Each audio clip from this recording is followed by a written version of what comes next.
In 3, in 2, in 1. Let's go!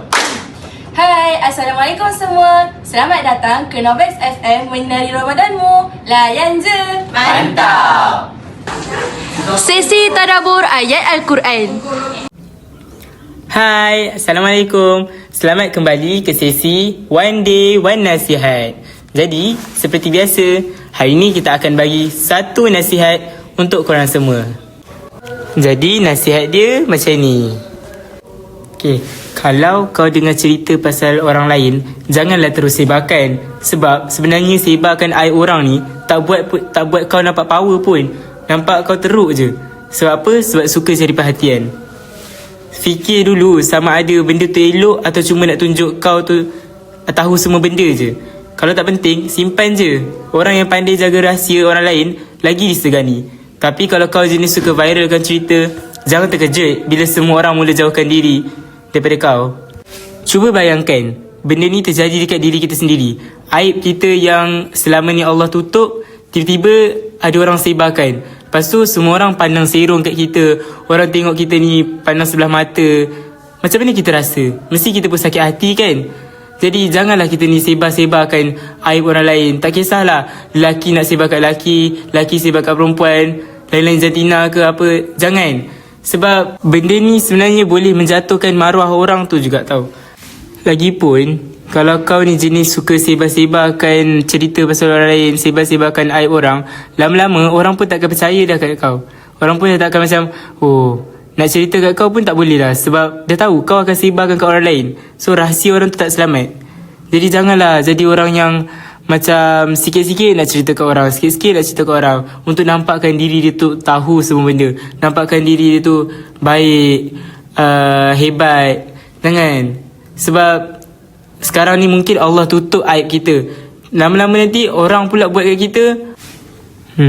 Sebenarnya benda ni semua common sense. Kita pun tahu apa yang boleh kita cerita, apa yang tak boleh cerita. Senang cerita, jangan mengumpat lah. Tak payah nak cerita pasal orang lain dekat orang lain. Kalau dia tak tahu, biar je dia tak tahu. Kalau kita tahu, senyap je. Sebenarnya simple je. Jadi saya rasa tu je nasihat untuk bagi hari ni. Terima kasih. Bye. Sesi Double Trouble on Air. Alhamdulillah, tangsi hidup. Betul masih hidup ya. Alhamdulillah. Kau bagi Intan je kat Intan je nak tangkap kan. Bila sampai kita kan sebagai orang Quran dulu jahil. Makin lama daripada form 1 sampai form 5 kita kan bersama dengan Quran. Perangai pun makin baguslah patutnya makin bagus.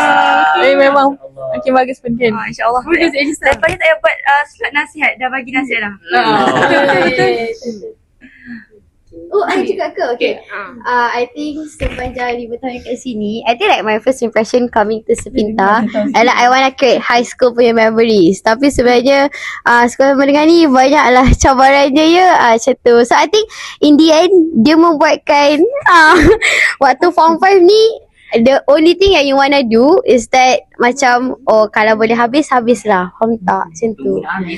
Tak lah, dia macam time you form 1 time until form 4, there's a lot of things yang you boleh enjoy. Tapi sebenarnya bila form 5 tu, you macam blur nak buat apa. Faham tak? Macam tu lah. Tapi in the end, just enjoy semua times yang ada. Satu soalan. Saya sokong Selain itu, Allah.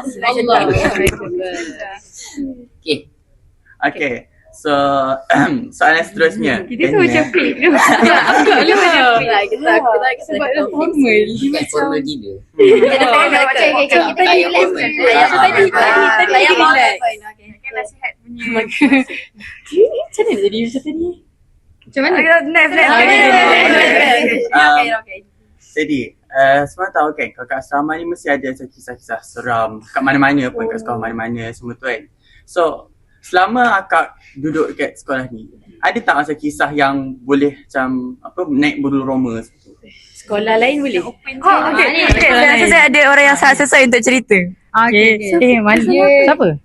Jom. Apa cerita Yang kisah yang pasal tu, bila sakit yang kau dengan. Okay. Saya cerita nak pendekkan lah kan, pendekkan dulu. Okay, saya dulu kami dulu ada kawan. Saya ke? Ush, pelik-pelik lah. Aku nantaklah. Okay, saya. Okay. Kita saya dalam hidup kan? Dulu kan? Okay, dengar lah. Dulu kan, kita percaya macam setiap manusia ni hidup mesti akan jumpa hantu. Walaupun sekali. Tapi tak percaya. Tapi kita percaya lah. Macam ada orang pernah beritahu aku dulu. Dulu lah. Okay. Tak tahulah pula. Tak ingat lah pula. Okay. Lepas tu, basically, benda ni jadi waktu malam Isra Mi'raj. Yes, Isra Mi'raj. Lepas tu, waktu tu yang, tahu tak yang majlis yang ustaz siap nyanyi lah, ada bau-bau Arab dekat dewan tu. Kau form 1. Dia tak ada. Form 1 tak ada aku. Okay. Form 1 lah basically. Lepas tu, waktu tu dekat dewan. Macam excited. Apa ni, sebab excited lah sebab benda tu first time kat dewan, siap minyak wangi, siap banyak lah benda tu. Lepas tu satu hari ni malam tu lah. Malam tu lah. Lepas tu tiba kawan kita kat sebelah kita tiba panggil kita tengah enjoy benda tu. Kawan aku lepas tu macam kacau lah sikit. Tapi macam tanyalah kenapa. Saya kata budak ni, dia kata budak ni salah seorang daripada kawan kita orang lah. Budak ni dia tak sihat. Macam lepas tu dia orang ni macam ni, kita ni tak pandai menolak sebarang macam pertolongan, minta tolong orang. Faham tak? Macam bukanlah people pleasure, tapi macam tak pandai nak reject orang daripada depan. Lepas macam kau tolonglah dia macam tu. Macam aduh lah, hati dia macam serabut lah, orang nak tengok ni macam tu. Macam tak apalah, okay jom. So ajak lah, sebab dia kata dia demam. Tapi bila rasa badan dia sejuk, macam pelik sikit. Tapi macam tak apa, it's okay. Macam jumpalah Ustazah kat belakang. Cakap, Ustazah kawan saya ni demam. Tak apalah, dia duduk kat sini. Okay, duduk je lah kat belakang. Okay, waktu tu okay lagi sebab dekat dewan lagi. Macam boleh je tengok. Tiba kita ni tak suka orang yang clingy yang kita. Macam tu lah. Macam cara orang yang clingy macam kita boleh clingy orang. Kalau orang clingy kita macam tu. Macam waktu tu lepas waktu tu clingy kan. Kalau dia dah cakap kelinci. Lepas tu Sumpah sempat nak beritahu apa-apa. lepas tu budak tu tiba macam dekat-dekat kita macam gesek-gesek macam jom lah balik asrama macam tu. Faham tak? Macam kenapa tak sihat tu? Sumpah aku tak nak kat sini macam tu. Macam waktu tu rasa dah marah dah sikit. Macam so kita kata Sesi, relate tak relate? Hai, Assalamualaikum. Selamat datang ke sesi Relate tak Relate. Jadi, seperti biasa, hari ni kita akan bagi satu statement dan akan kita bincangkan sama ada statement tu relate ke tak relate. Okay. Memandangkan kita dah 10 malam terakhir, jadi statement hari ni pasal akhir-akhir bulan Ramadan. Statement pertama. Okay, statement pertama. Pejam celik. Tahu-tahu dah 10 malam terakhir. 1, 2, 3. Relate. Okay, dia memang relate lah sebab kita tak sedar pun tahu-tahu dah 10 malam terakhir, tahu-tahu Ramadan nak habis. Lagi-lagi tahun ni. Tahun ni sangat cepat. Tak tahulah kenapa. Nak kiamat tu. Takutnya. Sebab tu. Sebab nak kiamat ada cepat pun tak tahu. Wallahualam. Tengoklah sekarang punya nak perang kan. Kau tengok kan ada berita perang-perang. Sebab masa tahun lepas dia tak rasa sangat ni, dia masih rasa lagi sebulan je. Tahun ni dia rasa macam sekejap sangat. Bangun pagi sahur dah buka balik lah. Dia tahun lepas ada vibe lagi lah bagi aku. Tahun lepas vibe dia lagi ada vibe Ramadan tu. Daripada tahun ni vibe dia kurang, and then tahu-tahu dia nak raya lah. Macam tu lah. Lagi berapa hari je. Tu lah. Tahu-tahu nak balik dah. Kalau rasanya boleh ingat lagi kot first day tu berbuka apa. So dia macam rasa macam baru semalam je. Apa Nes? Buka apa? Ayam masak merah. Ya. Kau ingat je kan? Okay. Jadi statement kedua kita pula, 10 malam terakhir lagi busy dengan baju raya ataupun tambah ibadah. 1, 2, 3. Tak. Relate. Okay. Kenapa kau diam je, kau relate ke tak sebenarnya? Aku tak tahu lah. Dia bergantung pada situasi lah. Kalau baju raya warna sama, tahun tu warna sama tak lah? Apa kaitan warna sama dengan malam Tak, terakhir? maksudnya Tak payah cari baju raya dah. Tambah ibadah. Oh, masa kalau guna baju raya tahun lepas tak payahlah. Tak payah nak cari dah tahun ni. Tak payah. Faham. Abah, kau kenapa? Aku tak relate.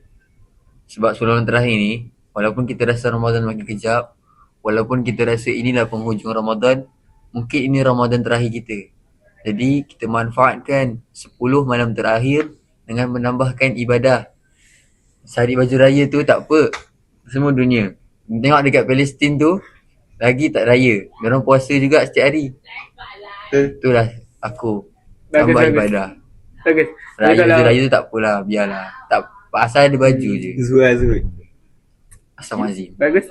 Kalau aku tahun ni kita orang pakai baju yang dah ada je. Tapi still lah sebelum terakhir ni. Bukan kau pakai jubah ke? Yelah, jubah aku dah ada dah pun. So kita orang tak beli pun lah. Tapi still lah rasanya 10 malam terakhir ni. Kau ni tahun ni belum lagi kan? Anas busy main gadget dengan nombor. Bila masa kita cerita tahun lepas. Cerita tahun lepas. Kalau tahun lepas 10 malam terakhir ni dia macam dia lagi rasa vibe nak raya. Kan bila 10 malam terakhir ni dekat-dekat lagi 5-6 hari kita akan balik kampung kan. Waktu balik kampung tu kan kita dah busy-busy nak cari lemang, ketupat, nak masak rendang. So ibadah tu masih lah ada, masih buat juga. Cuma dia lupa lah. Dia ingat sikit. Dia lebih ingat raya lah daripada tu. Ingat je ibadah. Ramadan sebulan sekali, sebulan setahun je. Raya tu setiap hari. Setahun cakap. Yelah tapi Memanglah. raya kau boleh makan setiap masa, hari-hari kau boleh makan. Tapi tak setiap hari kau dapat duit raya. Setiap hari kau boleh tarawih ke? Tak? Tapi Tarawih bulan Ramadan je kan? memanglah still lah buat juga kan sebulan tu. Okay. Sama juga yelah, masa tapi raya. ini sudah sebelum bulan terakhir. Sebelum terakhir Kalau preparation awal-awal Ramadan korang buat kan? Sama juga awal raya mesti kena ada preparation juga. Bukannya 10 Ramadan terakhir tu 5-3 Ramadan Yelah kan macam tadi 5 ke 6 bukan je 10. Bukan je straight okay 10 malam ni terus cari rendang. Tak. dia Siap. ada beberapa hari je lah yang terkacau sikit ibadah Yeah. dia tu. Mungkin ada beberapa hari yang tak teribadah dia lakukan. Taklah buat je. Buat je. Okey. InsyaAllah. Alhamdulillah. Alhamdulillah. Okey lah, jadi itu saja untuk sesi relate tak relate kita pada hari ini. Bye. Assalamualaikum. Apa benda saya cakap? Kacik gila. Sesi One Day, One Nasihat. Hai, Assalamualaikum. Kembali lagi di sesi One Day, One Nasihat. Jadi, nasihat pada hari ini. Kita semua ni manusia biasa. Tak lari dari maksiat. Mesti kita pernah melakukan satu dosa ni yang dianggap teruk sangat. Tapi, kita susah nak taubat. Kenapa? Sebab syarat taubat ada 3. Yang pertama, mesti berhenti dari dosa yang kita lakukan. Yang kedua, mesti menyesali dosa yang kita melakukan. Yang terakhir, berazam untuk tak mengulangnya. Jadi, syarat nombor 1, ramai tak boleh nak buat sebab mereka ketagih. Tak mengapa, Allah itu maha pemurah lagi maha penyayang. Pastinya ada cara lain untuk dosa itu diampunkan. Baik, kalau tak sanggup taubat, kita boleh perbanyakkan istighfar. Kalau kita beristighfar, kita dapat 3 perkara. Yang pertama, dosa kita akan diampunkan. Yang kedua, aib kita buat dosa tu akan ditutup. Yang ketiga, kita akan terlepas dari kesan dosa tu. Ketagih juga termasuk dalam kesan dosa. Jadi, bila kita berbanyakkan istighfar, nescaya kita makin jauh dengan dosa tersebut. Akhir sekali, saya hanya seorang lagi hamba yang tak sempurna. Assalamualaikum. Okey, jadi itu adalah nasihat yang diberikan dalam Google Form yang telah disediakan. Jadi apa yang Jalak kata kat sini, kita semua ni manusia biasa. Jadi kita kenalah sentiasa bertaubat. Okey, itu saja untuk sesi One Day One Nasihat pada kali ini. Bye.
Kan? Siap pun. Jangan sedih. Jangan lapar. Jangan lupa untuk dengar kami setiap hari tau. Layan je. Bye.